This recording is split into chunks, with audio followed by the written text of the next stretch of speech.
Okay, here we've got the stove pulled out from the wall, and I've let it cool down, the stove, and now we're ready to begin our what we're going to do. I've assembled a few tools here. I'll pull a chair in. I got my microphone, and I'm going to get started.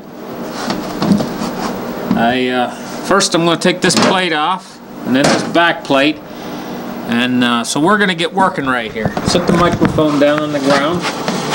It's got good pickup, so it should be able to still hear what I'm doing here. Take these screws off. It's the backing plate of the stove.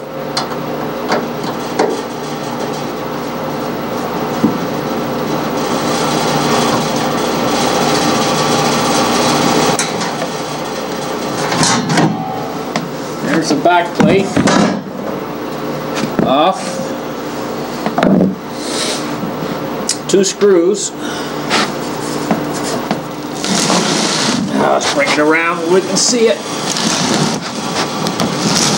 It's heavy. There. Look at that. Let me get up in the camera here and see what we got in the viewfinder. Adjust it a little bit so you can get in here and get a better angle. See what we're doing. This is the guts of the apparatus.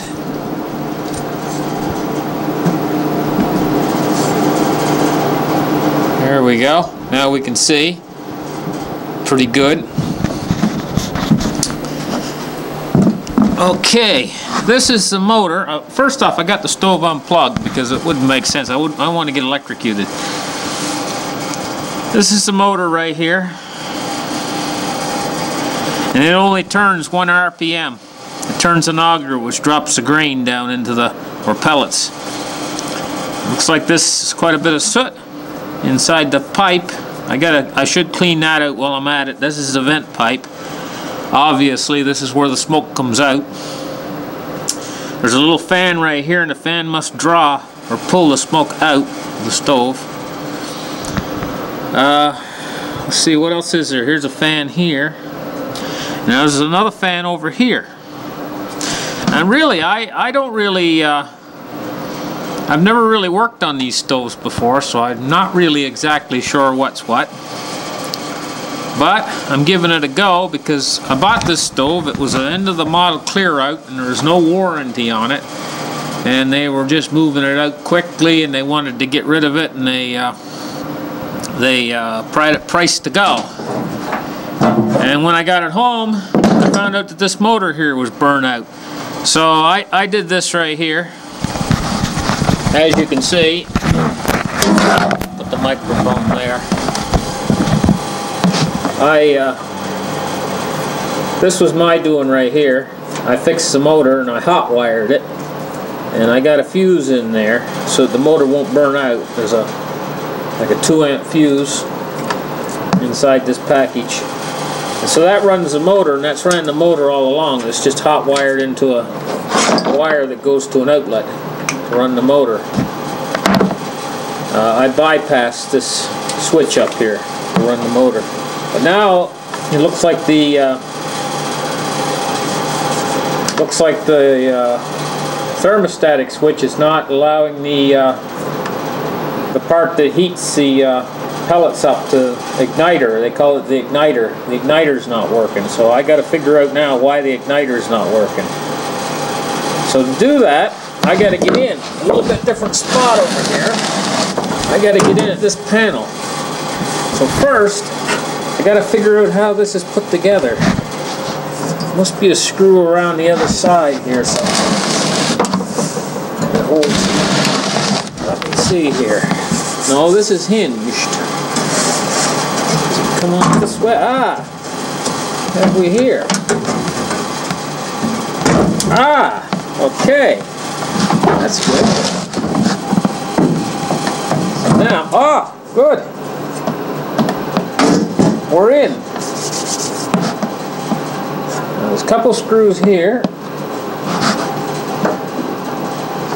One here. One here. There's a couple screws down here. One here.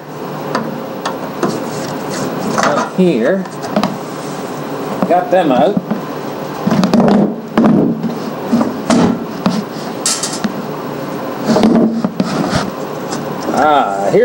Here's the troublemaker. Let me get the camera focused around so we can see the troublemaker. The troublemaker's right here. And this has been the trouble all the way through with this stove. The camera around this way. There we go.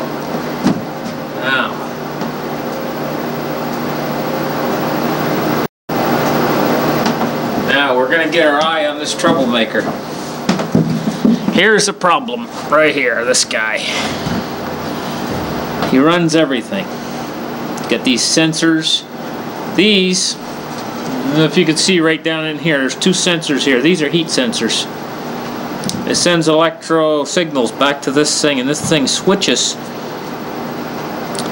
This thing basically is an electronic unit that switches when the sensors get hot. Switches things off. I think what's happening is the sensor is switching things off all the time and it's never coming on. Period.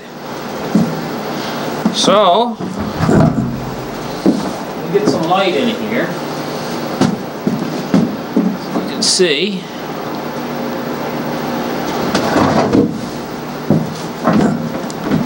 So this thing is the culprit.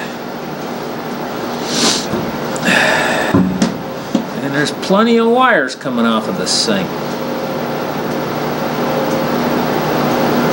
Interesting. Okay. Here. This is leading. This wire is leading to the part that I'm interested in. This is the part that runs the igniter, right here. That runs inside to run the igniter. I'm almost certain of it. I'm going to open up the door just to check and make sure that that's the part that runs the igniter. I think I'll do that right now, but I think it is.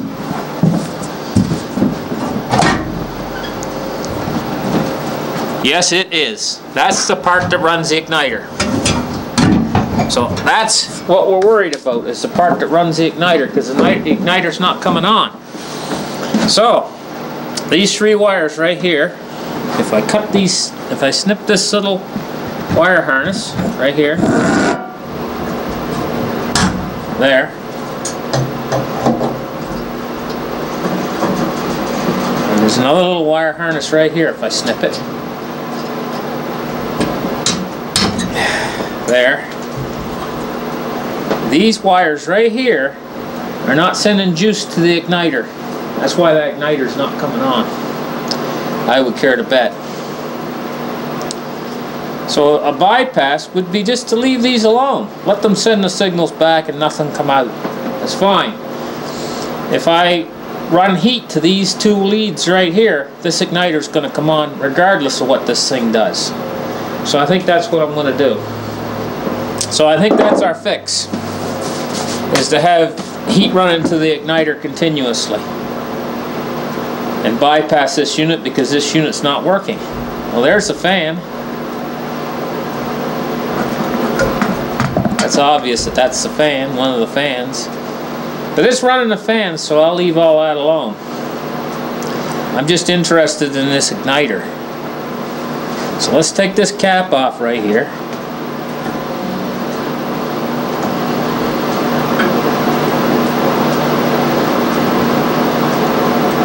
Okay, there's two leads to the igniter. Here's one of them.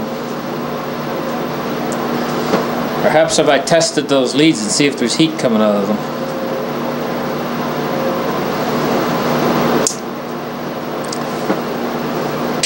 Well, let's see. We had a wire running to this wire running to This is hot, definitely hot. Let's take this apart and take a look here. See what we have in this mess.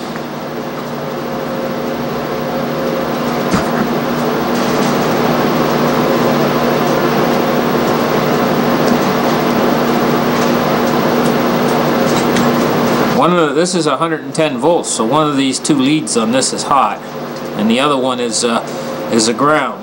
One's carrying 110 volts, and the other one's carrying the ground on this.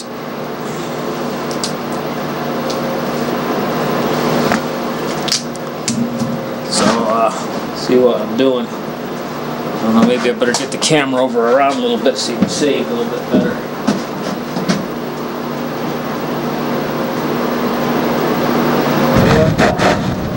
Okay. Yeah, that should do it.